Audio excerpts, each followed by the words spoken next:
bienvenidas al canal. Como os dije la semana pasada, esta es la parte 2 de nuestro embarazo de nuestro bebito, así que quedaros que os cuento cómo sigue la historia.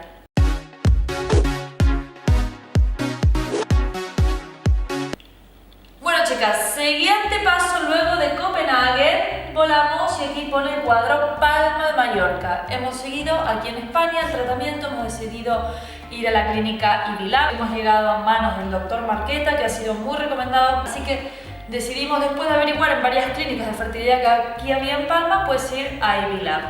Y hemos caído en manos del doctor Marqueta, el médico más realista que pueda haber en la faz del mundo y de la tierra, porque es un médico que jamás te va a dar un mínimo de ilusión si realmente eso no está ahí.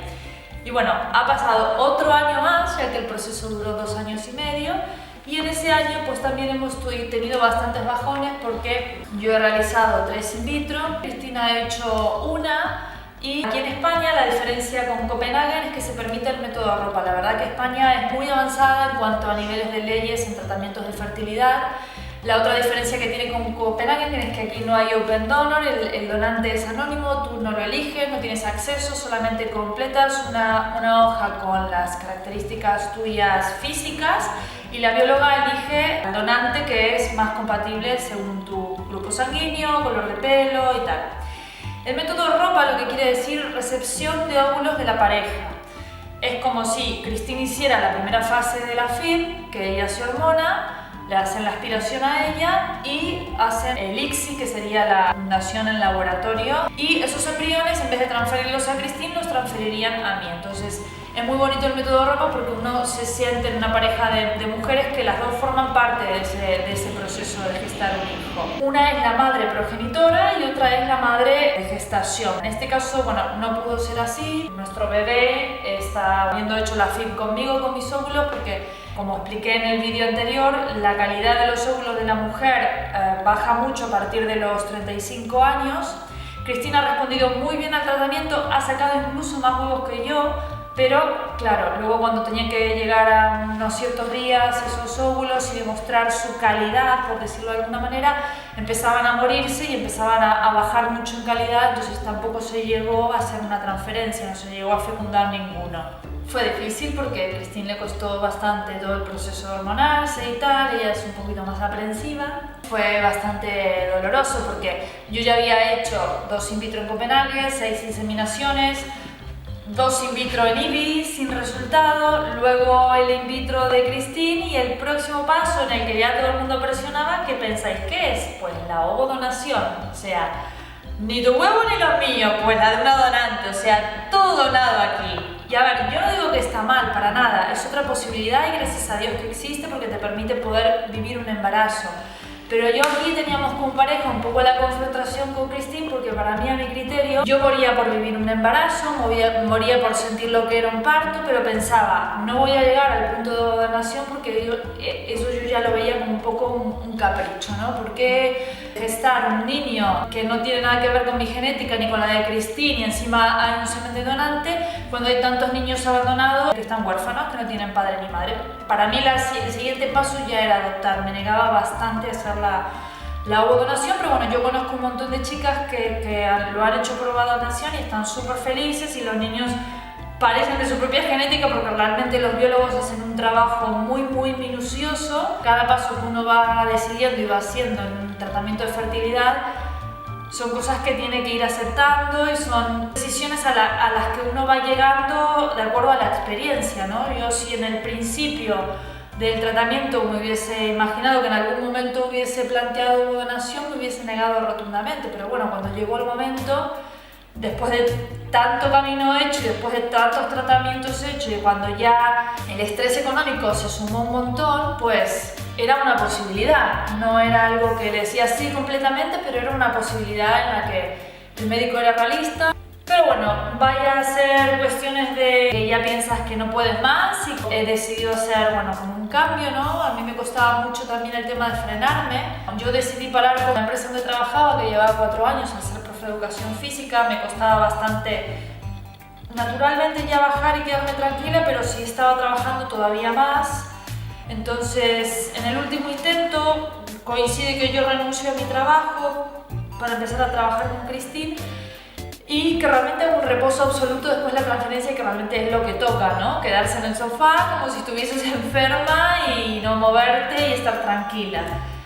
La última transferencia, Christine siempre hemos hecho, tanto como cuando ella se ha sometido a tratamiento o yo, siempre hemos estado juntas acompañándonos. Y en esta última transferencia, por cuestiones de estrés, de trabajo, era agosto, le digo, ay Christine, tocaba la transferencia un sábado, le digo, Christine, vete a casa, no te preocupes, yo ya sé de qué va la cosa. Total, va a dar negativo, le digo, así que no hace falta que ni vengas. Y bueno, fue súper curioso de que yo estaba ahí, no estaba con la cabeza pendiente de que era la transferencia y de que era el último intento, porque es que ya no había más dinero, yo ya me había apuntado para listas de espera de seguridad social. Estábamos yo, el médico, la enfermera de guardia en un sábado de súper calor de agosto y en plan, venga, hacer esto rápido, que me quiero ir a casa, que no puedo más, me estoy agotada en la semana. Y el médico me dijo, bueno, Yamila, espero que funcione, tengo mucha ilusión. Llega un momento de los tratamientos que lo que te dice el médico te suena por aquí y te sale por aquí. O sea, ya estás tan frustrada, estás tan cansada de escuchar lo mismo que ya hasta lo positivo que te pueda decir el médico, tu madre o tus amigos o quien sea, pues te da igual. Es como si nadie te dijera nada porque nada te garantiza, ¿no? El éxito es un poco también como de suerte. Y bueno, así fue como esta criaturita al final decidió bajar del cielo y quedarse aquí, en la pancita de las mamás. Y ya estamos de 3 meses, muy felices. Todo esto, en la última FIV había tenido un positivo. A los 15 días de que te hacen la transferencia, directamente en las clínicas de fertilidad te dicen ir al laboratorio por sangre, o sea, se evitan el Evatex y todo esto de la farmacia. Por sangre te dicen si da positivo o no. La hormona beta es la hormona del embarazo. Y a mí me había dado un positivo, pero un positivo bajo. Y claro, para mí todo eso fue una súper ilusión, porque de tanto tiempo intentando, donde ni siquiera nunca había dado un positivo, para mí ese positivo significaba algo muy importante. A pesar de que el médico no me dio la garantía, ni se puso contento, ni me dijo, bueno, hay que repetir el beta porque dio el valor un poco bajo, pues yo salí con una sonrisa en la cara de la clínica y el segundo beta, que repito, pues negativo, ¿no? Era un poco lo que el médico se esperaba, pero no me lo había dicho directamente. Entonces, claro, otra vez el post, otra vez la frustración. Llega un momento en el que cuando hay una frustración detrás de la otra, al principio lo sufres mucho y luego obviamente lo sufres, pero como que sales más rápido, ¿no? Y claro, en esta última transferencia yo pensaba, va a dar negativo. O sea, no esperábamos nunca el positivo. Y cuando el médico me dice que dio positivo, pues el médico estaba más contenta que yo no se lo creía. Me acuerdo que entré a la consulta del doctor Marqueta y él se pone de pie y me da un beso en la mejilla y todo sonriente, así como... Porque para él es un logro también, ¿no? Después de tanto tiempo. Me dice, bueno, ¿estás embarazada? Y yo, bueno, vale, ¿y cuándo tengo que hacer el segundo beta? Encima, lo peor después es que la tortura no terminó ahí. Hubo que hacer un primer beta, un segundo, hasta un tercer beta.